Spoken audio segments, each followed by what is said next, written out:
ప్రభు యొక్క ఘనమైన నామాన్ని బట్టి ప్రతి ఒక్కరికి వందనాలు చెల్లిస్తూ ఉన్నాను.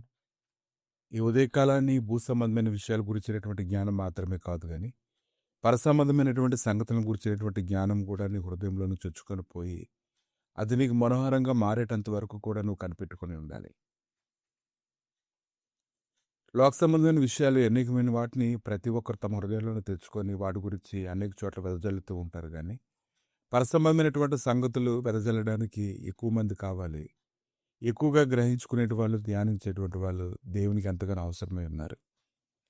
కీర్తన 91 అధ్యాయాన్ని ధ్యానించినప్పుడు, దాంట్లో ఉన్న సంగతులు గమనించినప్పుడు, 1వ వచనం నుంచి ఎన్నో వచనాలు చూసినప్పుడు, అందులో ఎన్నో సంగతులు దేవుడు మన పక్షంగా ఎలా ఉంటాడనే దాని గురించి వ్రాయబడి ఉన్నాయి. మహోన్నతుని చోట నివసించేవాడే, సర్వశక్తి నీడను విశ్రమించేవాడు, ఆయనే నాకు ఆశ్రయము, నా కోట, నిన్ను నమ్ముకున్న నా దేవుడని నేను యెహోవాను గురించి చెప్తున్నాను. భక్తులు తన సొంత అనుభవం నుంచి ఈ సంగతులు మాట్లాడుతూ ఉన్నారు. ఆయన రెక్కల చాటును దాక్కోవాలనేటువంటి గొప్ప కోరిక అతని హృదయంలో కలిగినప్పుడు, అది అనుభవపూర్వకంగా అతను ప్రకటిస్తూ ఉన్నాడు. వేటకాని ఊరిలో నుండి ఆయన నిన్ను విడిపించును, నాశనకరమైన తెగులు రాకుండా నిన్ను రక్షించును. ఆయన తన రెక్కలతో నిన్ను కప్పును, ఆయన రెక్కల కింద నీకు ఆశ్రయం కలుగును. ఆయన సత్యము కేడుమును డాలునై ఉన్నది. ఇదంతా అనుభవించకుండా ఎవరు ప్రకటించరు. ఎవరైతే అనుభవిస్తారో వారు మాత్రమే దాని యొక్క ప్రత్యక్షతని స్పష్టంగా ప్రకటించగలుగుతారు. రాత్రి వేళ కలుగు భయమునకైనను, పగటి వేళ ఎగురు బాణమునకైనను, చీకట్లో సంచరించు తెగులునకైనను, మధ్యాహ్నమందు పాడుచే రోగమునకైనా నువ్వు భయపడకుందువు. నీ ప్రక్కన 1000 మంది పడినను, నీ కుడి ప్రక్కన 10,000 మంది కూలినను, అపాయం నీ వద్దకు రాదు. నిజంగా ఇటువంటి సన్నిధి అనుదినము ఒక వ్యక్తి అనుభవిస్తూ ఉన్నాడంటే అదంత గొప్ప భాగ్యం చెప్పండి. ప్రభు ప్రతి ఒక్కరి పట్ల శ్రద్ధ తీసుకునేటువంటి వాడే. కానీ ఒక మనుషుడు తను విశ్వసించిన ప్రకారంగా దేవుడు చేస్తున్నటువంటి సంగతి చాలా మందికి తెలియదు.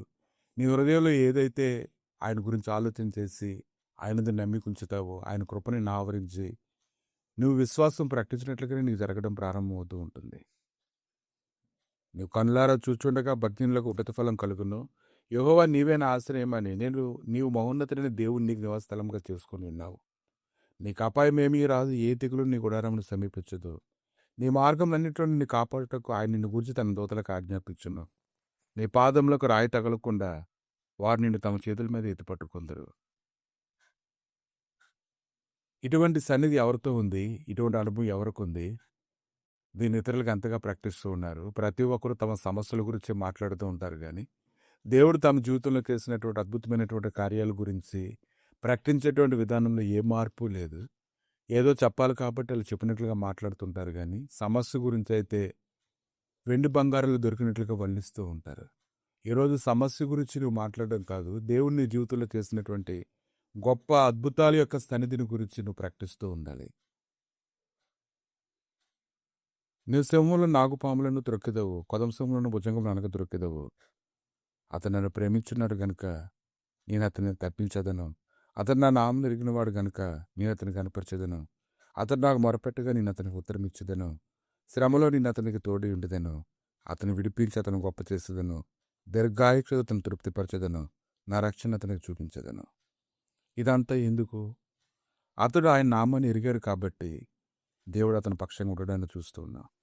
ఈరోజు ఆయన నామాన్ని ఎరిగినటువంటి వారందరికీ వారు సులువుగా దేవుడి సన్నిధిని రప్పించుకోగలరు. వారు ప్రార్థన చేస్తుండగా, పాటలు పాడుతుండగా, ఆరాధన చేస్తుండగా, సాక్ష్యం ప్రకటిస్తుండగా ఆయన సన్నిధిని అనుభవించగలరు, ఆత్మతో నింపబడగలరు. అటువంటి సమయంలోనే వారు అన్ని విషయంలోని ప్రతి బంధకాన్ని తెంచుకొని దేవుని కొరకు మహిమకరమైన సాక్ష్యంగా ఉండగలరు. అటువంటి సన్నిధి గురించినటువంటి గ్రహింపు కలిగి ఉన్నట్లుగా సహవాసంలో నిలిచి ఉన్నట్లయితే, ఇంకా ఆయన గురించి అనేక సంగతులు తెలుసుకున్నప్పుడు నువ్వు ధైర్యంగా బహుబలముగా ఉండి జయ జీవితాన్ని నువ్వు జీవిస్తావు. ప్రభువా, ఈ ఉదయకాలాన్ని నీ సన్నిధిని సమర్పించే వారందరినీ ప్రత్యేకంగా జ్ఞాపకం చేసుకొని నీ మయంతో నీ నడిపించమని, బలపరచమని, ప్రభువా, నీ లేఖనాలను ధ్యానించడానికి గాను, సమయం ఇవ్వడానికి గాను కృప దయచేసి నీ మయంతో నింపమని యేసుక్రీస్తు నామములో అడుగుచున్నాము తండ్రి. ఆమేన్.